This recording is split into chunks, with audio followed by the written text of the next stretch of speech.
बाके बिहारी कजरा रे मोटे मोटे तेरे हाय मैं झरना लग जाए होए होए होए झरना लग जाए हाय हाय हाय झरना लग जाओ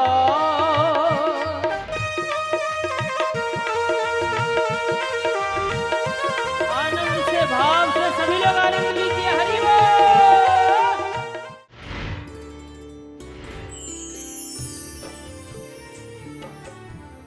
जैसे आप लोग कोई काम प्री प्लान से करें, प्री प्लान जैसे घरे बैठ के पहले प्लान बनाएं कि ऐसे ऐसे करना है, शॉपिंग करना है, फिर ये अच्छा प्री प्लान से करें वो ठीक होगा या अटेंडम बिना प्लान के करें तो प्री प्लान वाला ठीक रहता है। तो जैसे आप लोग प्री प्लानिंग करें कि मतलब हमें मरना कैसे है तो कितना मजा आएगा ना, नहीं मरने में भी मजा आएगा प्री प्लान करें। लेकिन हम लोग कोई प्लान ही नहीं करके रखे, सब जगह का प्लान बना हुआ है, ये वहां जाएंगे वहां जाएंगे वहां जाएंगे, और जहां पक्का ही जाना है वहां का कोई प्लानिंग नहीं है। वहां का भी तो प्लानिंग करो साहब, वहां भी चलना है। और वहां ये पक्का है कि आपको कोई रेलगाड़ी से नहीं चलना है, न हाथी है न घोड़ा है, वहां पैदल ही जाना सजन रे झूठ मत प्रभु के पास जा। जहां जाना निर्धारित है वहां कोई प्लानिंग नहीं बना रहे आप लोग। प्लानिंग करके चलिए साहब, चलना ही है, क्योंकि जीवन धीरे धीरे धीरे धीरे खत्म होता चला जा रहा है। तो ये बड़ी सुंदर बात है, हम लोग जीवन को प्लानिंग से हिसाब से चलाएं। दिन दिन होत और मैया तो कहत मेरो बड़ो होत जात है, पर तेल के घटे जैसे दीपक बुझात है। ये क्रम है। फिर इसमें भूगोल खगोल है। अब यहां पत्रकार लोग भी तमाम आए हुए हैं, उनको भी ऐसा लगता होगा कि शायद इस पुराण में केवल ध्रुव प्रहलाद की कहानी होगी। आप देखो इसमें क्या क्या है, history, geography, science, medical science, कोई सब्जेक्ट नहीं है जो भागवत में छोड़ा गया हो। लीजिए मैं आपको सुना दे रहा हूं, आप नजर मत हिलाइए, देखिए मेरी तरफ, पूरा का पूरा आपके सामने हम रखते हैं ज्योग्राफी। अब देखिए हिस्ट्री भी दिखा रहा हूं, इसमें क्या क्या चीजें हैं। 5वां स्कंद चल रहा है, कभी आपको पढ़ने को मिले तो भागवत में पढ़िए।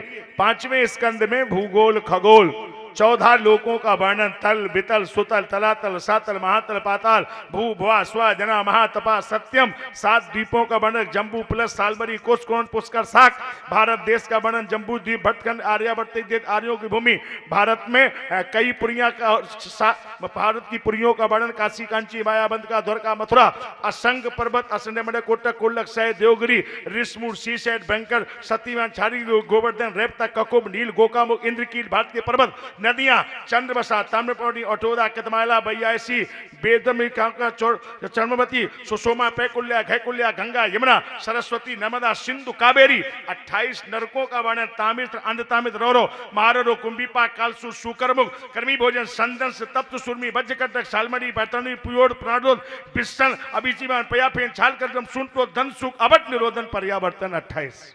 ये इतना विवरण पूरा का पूरा भूगोल खगोल, और ये सारा का सारा आप 5वें स्कंद का अंतिम अध्याय सुन रहे हैं। नरकों का वर्णन है उसमें, किस प्राणी को किस कर्म के द्वारा कौन से नरक में सजा दी जाती है। सुनिए, जो सुबह से लेकर शाम तक केवल अपने उदर भरण में लगा है, उसे संसार समाज परमात्मा कोई लेना देना नहीं। मरने के बाद तामिष्ट नाम के नरक में डाला जाता है। स्तैवा उग्रा पशून पक्षरो प्राणत्वा उपरंधयति सह कुंभी पाक नरकस्य तप्त तैले उपरंधयति। जो पशु पक्षियों के मांस को रांध के खाते हैं, उनको मरने के बाद कुंभी पाक नाम के नरक में तपे तेल की कड़ाही में भून के खाया जाता है। देखो, अगर हम किसी को जन्म नहीं दे सकते हैं तो हमें किसी का जन्म छीनने का भी कोई अधिकार नहीं है। देखो, एक बहुत सच्ची सच्ची बात बताऊं, बुरा नहीं मानना, सब लोग भगवान का ठाकुर जी का पूजा पाठ रोज करते हो, और जब तुम ठाकुर जी के भोग में अंडा मछली नहीं लगा सकते हो तो फिर थाली में परोसते ही क्यों हो? आज के बाद ऐसी थाली हो तुम्हारी वजह से किसी जीव की हत्या ना हो, ये बहुत बड़ा पाप होगा। इसलिए ऐसा जीवन जीना है, ऐसा जीवन जियो कि तुम्हारे कारण किसी और को जान ना, केवल तुम्हारे 24 घंटे का स्वाद और उसका जीवन खत्म हो जाएगा। बताइए कितनी गलत बात है। जीवन का मतलब अच्छी चीजें खाइए। अब कितनी चीजें हैं, दाल में कोई कम प्रोटीन है क्या? दूध में कोई कम चीज है? कौन दुनिया में चीज है उसके सामने खड़ा हो जाएगा? घी में कोई कम चीज है क्या? लेकिन आप ऐसी चीजें खाने जा रहे हैं जहां बड़ा समाज का नुकसान हो जाएगा। क्योंकि देखो हर एक की माँ होती है। अच्छा एक बात बताना, बुरा नहीं मानना, जैसे मान लो कोई व्यक्ति किसी कन्नड़ भाषा को जानता हो, कन्नड़ में बोलता हो, तो कन्नड़ में वो बोलता हो तो आप क्या करेंगे? उसकी गर्दन काट देंगे। आप कहेंगे कि उसकी बात समझ में नहीं आ रही। अरे वो बोलता है ना, बोलता तो वो भी है, कन्नड़ आ रही उसको। इसी तरह कन्नड़ बोलने वाले व्यक्ति को आप ये नहीं बोल सकते कि ये बोल नहीं रहा, भले ही उसे हिंदी नहीं आ रही है, अपनी भाषा में तो बोल रहा है। तो जो जीव जंतु बोल रहा है वो भले ही तुम्हारी भाषा ना जानता हो, लेकिन उसकी भाषा को भगवान तो जानते हैं ना, उसको भी तो बोलने का अधिकार है, उसको भी तो जीने का अधिकार है। तुम्हारे जरा से स्वाद के लिए उसकी गर्दन काटी जाए, ये तो बहुत बड़ा पाप हो जाएगा। अच्छा सच्ची सच्ची बात बताना, तुमने पनीर बनाया, तुमने कढ़ी बनाई, तुमने तमाम सब्जियां बनाई, और सब्जी और कढ़ी और पनीर बना करके उसकी वो क्या बोलते हैं वो बनाई जाती है ना, वो पहले ना उसके पहले बनाई जाती है ग्रेवी, ऐसा कुछ मेरे को पता नहीं है, मैं ज़्यादा नहीं जानता इसमें। तो वो जो आपने बनाया बड़े तो उसमें मसाले डाल करके, अच्छा फिर ईमानदारी से बोलो, उस कढ़ाई को बिना मांजे, बिना साफ किए, बिना धोए उसी में खीर बन सकता है क्या? हाथ तो उठा दो, हाँ ना में कुछ तो उत्तर दो।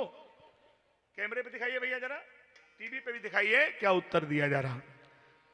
आपका उत्तर नहीं में आ रहा है। ये साधना पर सारी दुनिया के लोग आपकी बात सुन रहे हैं, आपका उत्तर सुन रहे हैं।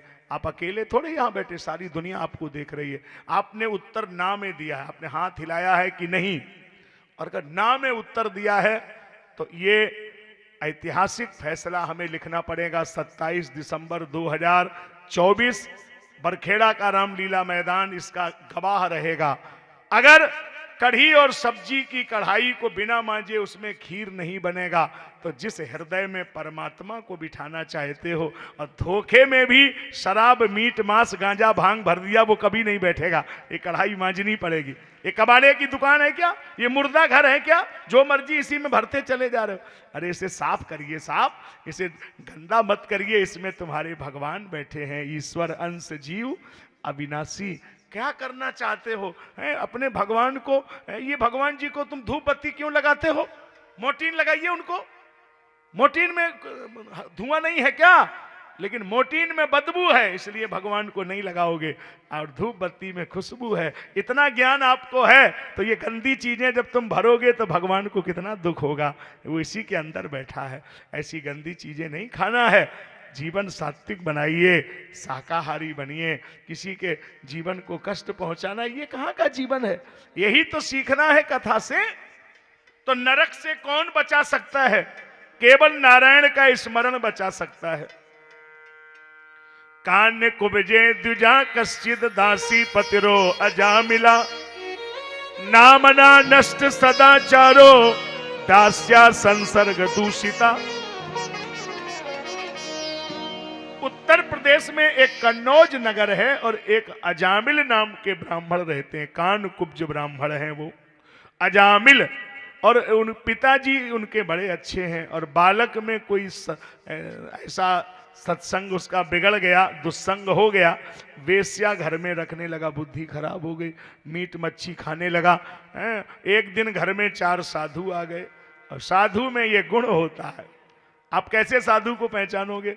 2-4 मिनट उसके पास बैठो, दूर बैठो, अगर उसकी वाणी के द्वारा, उसके तेज के द्वारा, उसके दर्शन से अपने आप मन में कुछ अलग सा ही दिखेगा। अगर आपको लगे कि कुछ अलग अनुभव हो रहा है तो समझ लो सही जगह आ गए हैं। क्योंकि कभी उनसे दूर जाने का मन ना हो, वही तो साधु का संग है। बदल दें क्षण में जीवन ढंग, उसी को कहते हैं सत्संग, यही है सत्पुरुषों का संग। जीवन का ढंग बदल देते हैं ना। तो ऐसे कई लोग हैं, उनके जीवन के ढंग बदल गए। कई ऐसे लोग हमारे जीवन में मिले, वो यही कहते थे कि महाराज जी अब आप ठीक है, माता जी लोग तो वैसे ही अच्छा भाव होता है। एक माता हमसे कह रही थी, कोई बेटी कह रही थी, गुरु जी हम तो भागवत सुनती हैं, हमारे पति को अगर एक बार भागवत में आप बुला दो तो जाने। और उनके पति साहब उनके पीछे फिर रहे भागवत के लिए, बताओ अब कैसे हो, क्या बात। तो साहब ये महापुरुषों में बड़ी, ये उनके सत्संग में शक्ति है, सबको बुला लेंगे। ऐसी बुद्धि बदली, वो साधु की सेवा चालू हो गई। और संत जन जब भोजन करें तो उनका प्रसाद मिल जाए, वही बुद्धि को पवित्र करेगा। अजामिल उसी भोजन को कर लेता है जो महात्मा छोड़ देते हैं। जाने लगे साधु तो पैर पकड़ लिए, बाबा हमारी मुक्ति कैसे होगी, कोई है हमारी मुक्ति का साधन। साधु बोले देखो एक ही साधन है, क्या? मुक्ति का कोई तो जतन कर ले, रोज थोड़ा थोड़ा हरि का भजन कर ले, रोज थोड़ा थोड़ा हरि का भजन कर ले, रोज थोड़ा थोड़ा हरि का भजन कर ले, रोज थोड़ा थोड़ा हरि का भजन कर ले। भक्ति करेगा तो बड़ा ही सुख पाएगा, भक्ति करेगा तो बड़ा ही सुख पाएगा, भक्ति से आत्मा का मैल धुल जाएगा, भक्ति से आत्मा का मैल धुल जाएगा, भक्ति के साथ साथ मन कर ले, भक्ति के साथ साथ मन कर ले, रोज थोड़ा थोड़ा हरि का भजन कर ले, रोज थोड़ा थोड़ा हरि का भजन कर ले।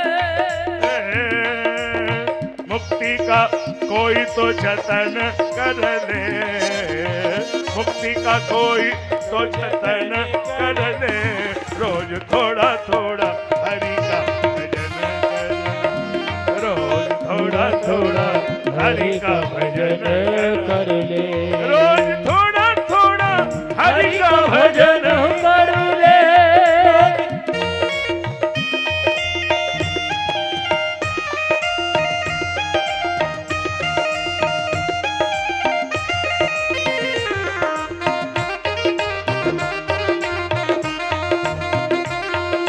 थोड़ा थोड़ा हरि का भजन कर ले, थोड़ा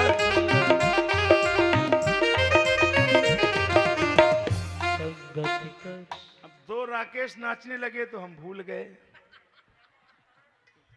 राकेश भी दो हो जाए तो गड़बड़ हो जाए साहब।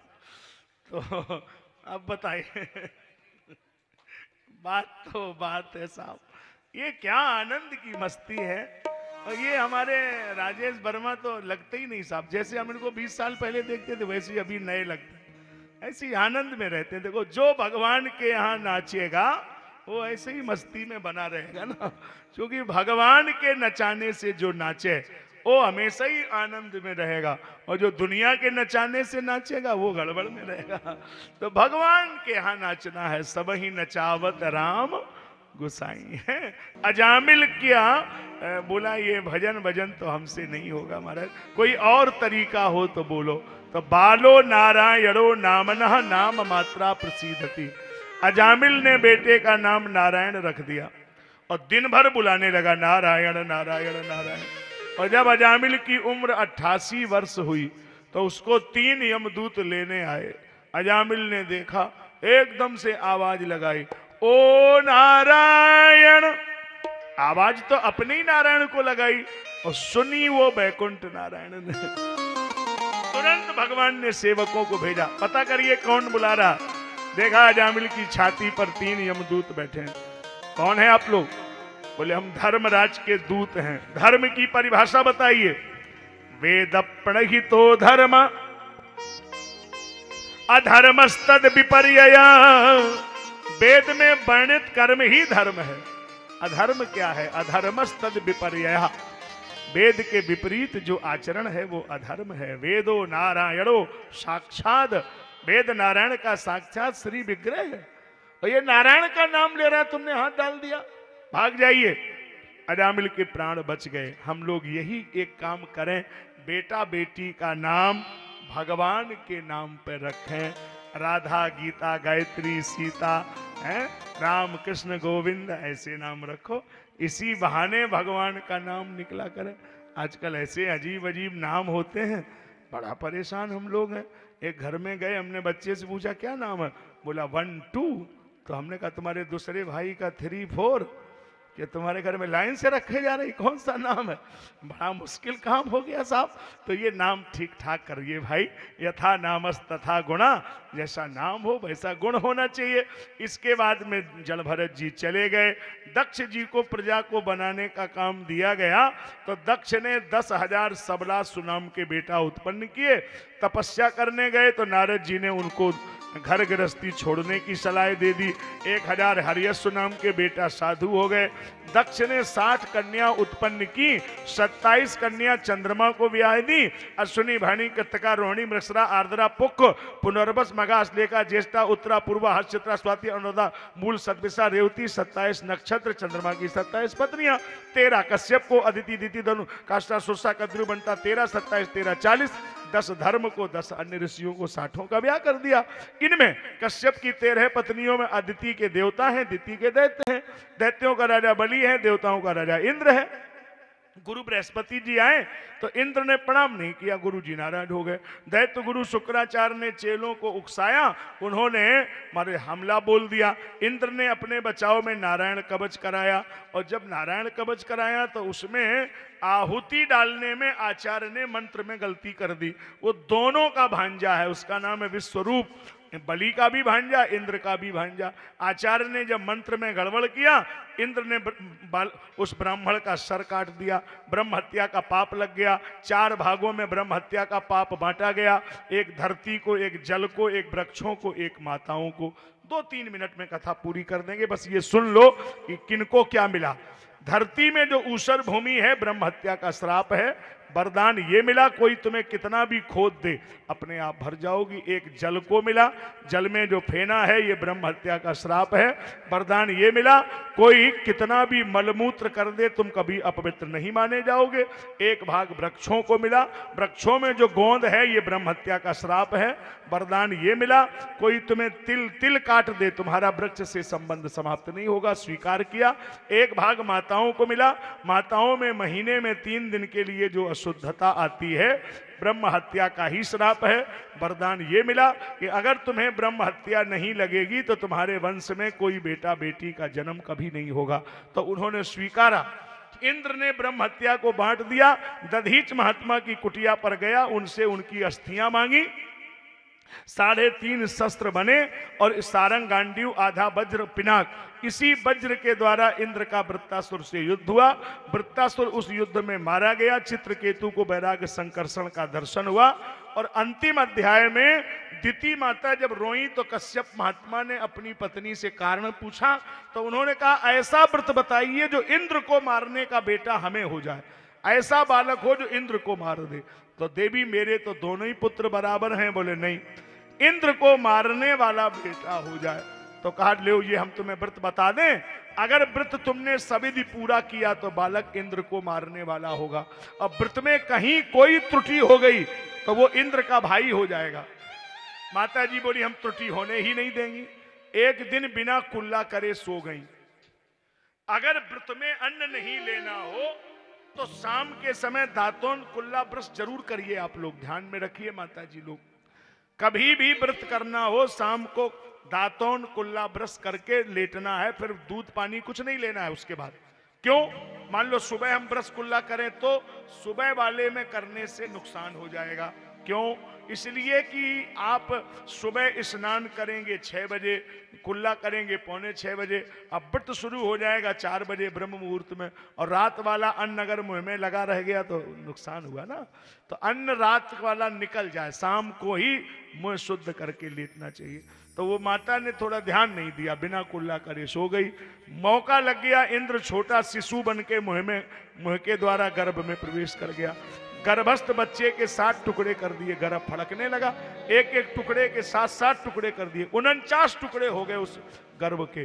और इंद्र को लगा करके 50 संतानें जन्मी, हरि प्रेरित तेई अवसर मरुद चले 49। इस प्रकार से 49 पवन देवता जन्म लेते हैं।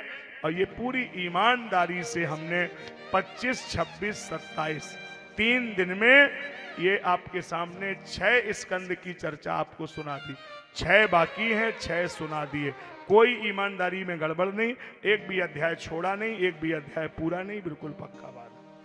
अब झूठ नहीं बुलवाओ भाई, देखो भी यहाँ बैठे, झूठ मत बुलवाओ, पूरा होगा नहीं, छूटेगा बिल्कुल नहीं।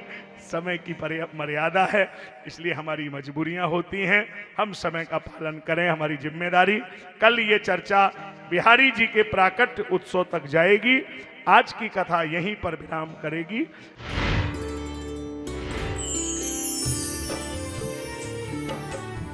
हमारे श्रमश्री के सम्मानीय अध्यक्ष हमारे छोटे भाई राम बाबू शर्मा जी श्रद्धेय आचार्य जी का और व्यासपीठ का पूजन करेंगे। राम बाबू शर्मा जी सबकी तरफ से श्रमश्री संस्था की ओर से हम निवेदन पूर्वक जल्दी कर दीजिए, शीघ्र कर दीजिए कि आज थोड़ा बारिश के कारण विलंब हो गया। आदरणीय अशोक धनगर जी मंच पे आए, जल्दी आ जाए। धनगर साहब अभी तो खड़े थे, वल्लभ भवन सेक्रेटरी महोदय जल्दी आइए। और परमार साहब, बाग से मैंने कहा परमार साहब श्रद्धा जल्दी आप पधार जाइए। और हमारे प्रेमवती बहन जी, हाँ राजेश कौशिक साहब, राजेश्वर सिंह जी से अनुरोध है वे आए और गुरु जी का स्वागत करें। ये पूरे बाएं तरफ जो नया रामलीला बन रहा है, लंबू भाई सभी के प्रतिनिधि के रूप में आप आज पधारे हैं हमारे बीच। हम समिति की ओर से आपका हृदय से धन्यवाद करते हैं। राजेश्वर सिंह जी आए, राठौर साहब से भी अनुरोध है कृपया मंच पे आए, स्वागत की बेला में आए। आसाराम साहू जी से निवेदन है कृपया आए। एससी शर्मा जी से निवेदन है कृपया आए और स्वागत की बेला में जुड़ें। अशोक सिंह ठाकुर जी से भी मेरा, अशोक सिंह चौहान जी, चौहान भी ठाकुर ही होते हैं भैया, ऐसे मत देखो पलट के, जल्दी आइए और स्वागत की बेला में सम्मिलित होइए। अब उदय प्रताप बोल दो या उदय सिंह बोल दो, बात एक ही है, वो कोई उसमें अंतर नहीं है। जगदीश मुदगल जी कृपया आए। और इधर से प्रेमवती जी से मेरा, बहन प्रेमवती जी से आग्रह है वह कृपया पधारें। ज्योति बहन से भी आग्रह है वह मंच पे आए और स्वागत की बेला में सम्मिलित हों। मीरा जी और आपके साथ कोई महिलाएं जिन्होंने सहयोग करा आप उनको लेके मंच पे आइए 2-3 और स्वागत की बेला में सम्मिलित हों। नीलम जी कृपया आए, स्वागत की बेला में सम्मिलित हों। निशा साहू जी से भी आग्रह है वह भी कृपया सम्मिलित हों। आगे इस स्वागत की बेला के उपरांत सीधे जुड़ेंगे आज श्रीमद् भागवत हरि कथा के चतुर्थ दिवसीय प्रसंगों से, जिसमें वामन अवतार की कथा आज हम सब श्रवण करेंगे। प्रभु श्री राम प्रकट होंगे और आज के कार्यक्रम के समापन अवसर पर जो आनंद होगा उसका वर्णन करना सहज कार्य नहीं है, वो तो गुरुदेव ही अपनी वाणी से करेंगे। मैं लेकिन हिंट करता हूं कि नंद के आनंद भयो जय कन्हैया लाल की। जोर से सब मिलके एक बार बोल दो, नंद के आनंद भयो जय कन्हैया लाल की। बस तो ये आनंद अभी बरसेगा। अभी इसके लिए तालियां और ऊपर लहराने वाले हाथ, हमें अपनी पुंज शक्ति को बचा के रखना है। अंतिम प्रस्तुतियां, बधाई के गीत होंगे और बहुत आनंद उत्सव में आज बरसने वाला है। आप सब लोग आज के उत्सवों का आनंद लें। हमारे सभी पधारे हुए भक्तजनों का शमसी सेवा संस्था की ओर से हार्दिक स्वागत, वंदन, अभिनंदन। त्रिनेत्रा, उनकी मम्मी और उनके पापा आज विशेष पधारे हैं, उनका भी स्वागत है, वे आए और स्वागत में सम्मिलित हों। क्योंकि आदरणीय सुगंती जी और तरुण कुमार जी तो हमारे साथ पूरे टाइम ही रहते हैं। आपका स्वागत है। सीखी नैया भाई धर्मेंद्र सोलंकी जी हमारे, मेरा निवेदन है बड़े गुरुदेव के पुष्प अर्पित करें क्योंकि आज पुण्यतिथि है उनकी। मंजिल सही है। बिल्कुल। मुख्य जजमान श्रीमती सुशीला रेखा पटेल एवं अवधेश पटेल जी से भी आग्रह है, विशेष सहयोगी खुशबू सिंह जी से भी आग्रह है वह बड़े गुरुदेव के चरणों पे पुष्प अर्पित करें। हमारे केशव के दादाजी परम पूज्य गुरुदेव के पिताश्री और हम सब के आस्था के केंद्र बड़े गुरुदेव पंडित प्रेम नारायण अवस्थी जी की आज अष्टम पुण्यतिथि है। इस पुनीत अवसर पे हम तमाम भोजपाल की नगरी, रानी कमलापति की नगरी के सभी राधा और कृष्ण के भक्तों की ओर से, श्रमश्री परिवार की ओर से और मिलन परिवार की ओर से अपने श्रद्धा सुमन अर्पित करते हैं। निश्चित ही वह जहाँ हैं वो तो बैकुंठ के वास में हैं, क्योंकि इतनी कथाओं की जो परंपरा इस पूरे परिवार में, कुटुंब में चली आ रही है, ये हमारी 7वीं पीढ़ी केशव के रूप में यहाँ पर कथा करेगी और कर रही है।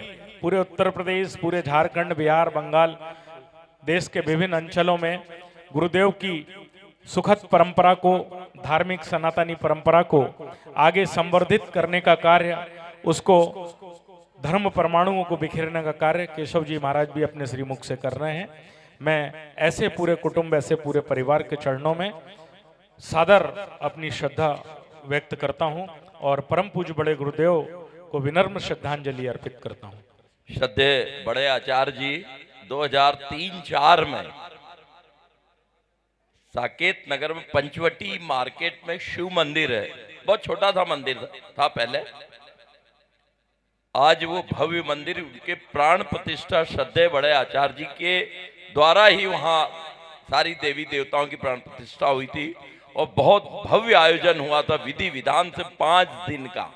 उस टाइम भैया बहुत छोटे थे, मेरे को याद है, बहुत छोटे थे और पूरा परिवार ने श्रद्धा पूरा। आज वो एयर कंडीशन मंदिर है, एसी कंडीशन एसी मंदिर है साकेत नगर पंचवटी का।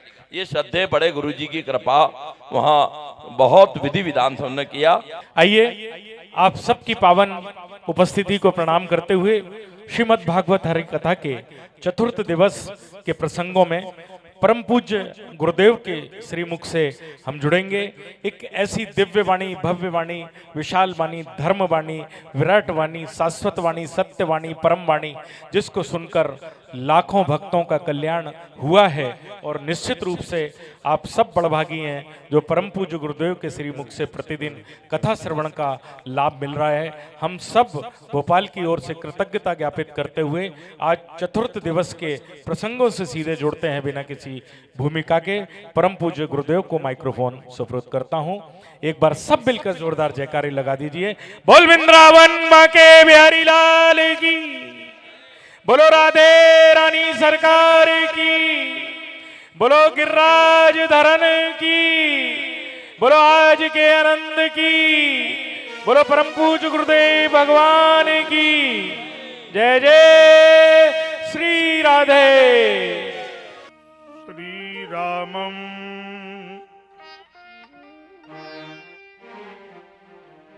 सलक्ष्मणं सीता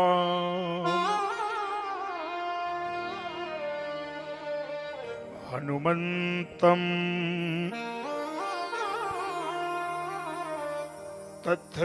तथैव च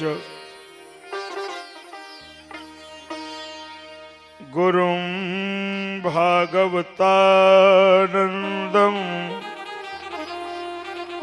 भूयो भूयो नमाम्यहम्।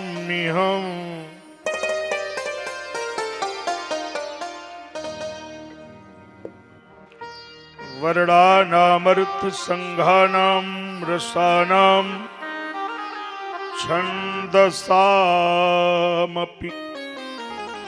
मंगलानां च कर्तारौ वन्दे वाणी विनायकौ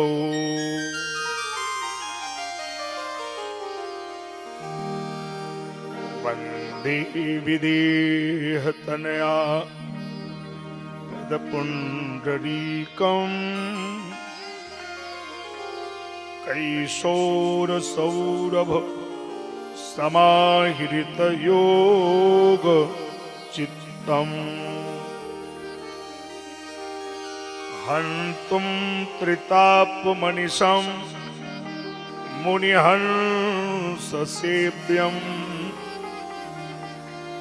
सनमानसालप्रपीत परागपुञ्जम्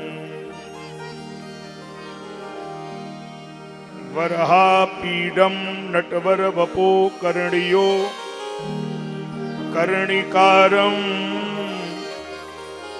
बिभ्रदवासः कनककपिशं वैजयन्तीं च मालाम् रन्ध्रान् वेणोरधरसुधया पूरयन् गोपवृन्दै वृन्दारण्यं स्वपदरमणं प्राविशत् गीतकीर्ति यत्र यत्र रघुनाथ कीर्तनं तत्र तत्र कृतमस्तकाञ्जलिम् वाष्पवारि परिपूर्णलोचनं मारुतिं नमत राक्षसान्तकम् वाणी गणपति शिव उमा प्रभु हनुमत बलधाम बाल्मीक सिया राम कहूँ तुलसी सहित प्रणाम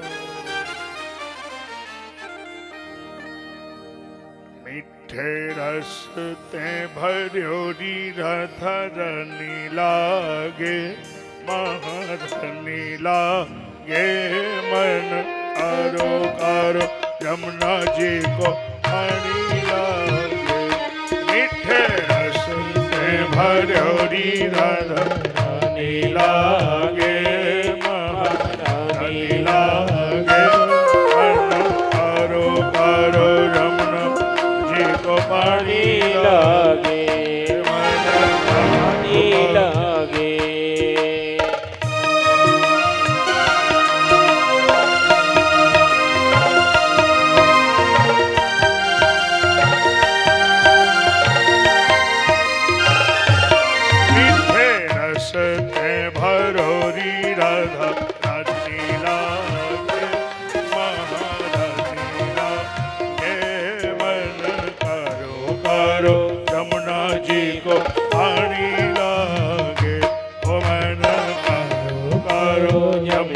जी को पानी लागे आधा जी तो सावर सावर राधा गोरी गोरी आधा जी तो सावर सावर राधा गोरी गोरी वृंदावन में धूम मचावे बरसाने की छोरी वृंदावन में धूम मचावे बरसाने की छोरी रूप रंग से छबीली पट रानी लागे महारन लागे मन कारो कारो यमुना जी को पानी लागे मीठे रस से भरानी राधा रानी लागे महारानी लागे मन खारो खारो यमुना जी को पानी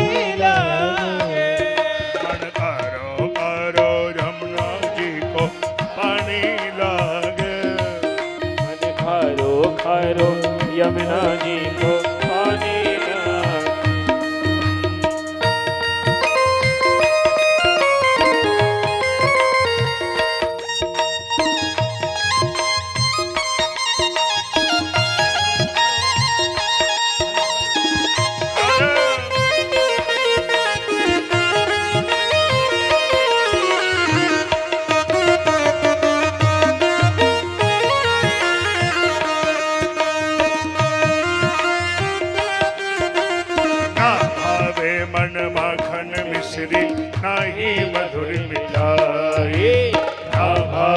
बन माखन मिश्री खाही मधुर मिठाई। हरे जी भरिया में भावे राधा नाम बनाई। हरे जी भरिया में भावे राधा नाम बनाई। वृषभान की नदी तो गुण धनी धनी लागे महारानी लागे। मन खरो खरो यमुना जी को पानी लागे। खरो खरो यमुना जी को पानी लागे। पानी लागे हो भारी मीठे रस्ते भरोरी राधा रानी लागे महारानी लागे। मन खरो खरो यमुना जी को पानी लागे। मन खरो खरो यमुना जी को पानी लागे। हाँ पानी लागे। हो पानी लागे।